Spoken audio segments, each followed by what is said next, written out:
Assalamualaikum warahmatullahi wabarakatuh. My name is Rayhan Racha Wicaksana, and in this occasion, I will do the final project of pronunciation drill. Part 1. Baby Caterpillar was tired.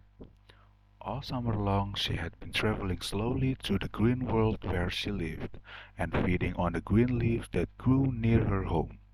Now autumn had come, and Mother Nature had given a holiday to the leaves, who put on their new dresses of red and gold and played tag with the breeze. Baby Caterpillar wanted to play too, but couldn't run so fast as the happy little leaves, and she grew very tired and thought she would take a nap.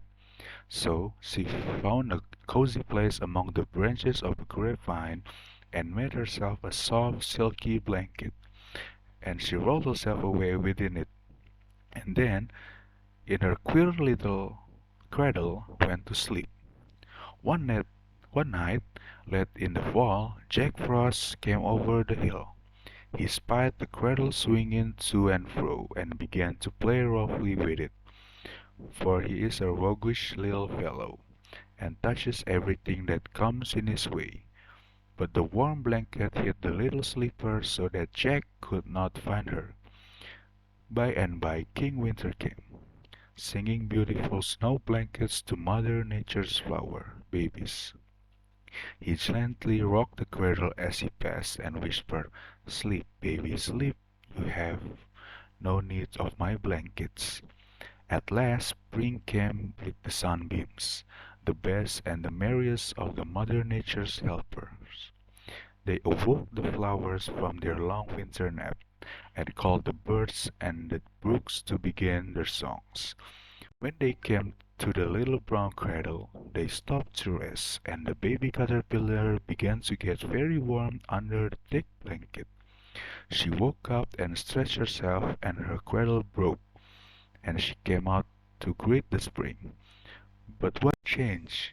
Instead of the old dingy dress that she went to sleep in, now she had a beautiful yellow one, and instead of crawling among the leaves, she flew up and away into the sweet spring air to play with the sunbeams and flowers, and the little children call her Butterfly. Part 2. Number 1. How much would a woodchuck chuck if a woodchuck could chuck wood? He would as much as he could, and chuck as much wood as a woodchuck would if a woodchuck could chuck wood. How much would a woodchuck chuck if a woodchuck could chuck wood? He would as much as he could, and chuck as much wood as a woodchuck would if a woodchuck could chuck wood. How much would a woodchuck chuck if a woodchuck could chuck wood? He would as much as he could, and chuck as much wood as a woodchuck would if a woodchuck could chuck wood. Can you can into an can like a canner can a can into an can? Can you can a can into an can like a canner can a can into an can?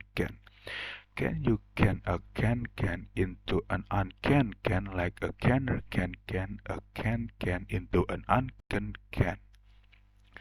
Silly Sally swiftly shot 7 silly sheep. The 7 silly sheep, silly Sally shoot, silly Sally south. The sheep shouldn't sleep in a shack. Sheep should sleep in a shed. Silly Sally swiftly shoot 7 silly sheep. The 7 silly sheep, silly Sally shoot, silly Sally south. The sheep shouldn't sleep in a shack. Sheep should sleep in a shed. Silly Sally swiftly shoot 7 silly sheep. The 7 silly sheep, silly Sally shoots, silly Sally south. The sheep shouldn't sleep in a shack. Sheep should sleep in a shed.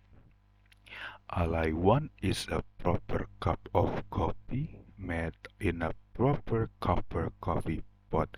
I may be off my dot, but I want a cup of coffee from a proper coffee pot. All I want is a proper cup of coffee made in a proper copper coffee pot. I may be off my dot, but I want a cup of coffee from a proper coffee pot. All I want is a proper cup of coffee made in a proper copper coffee pot.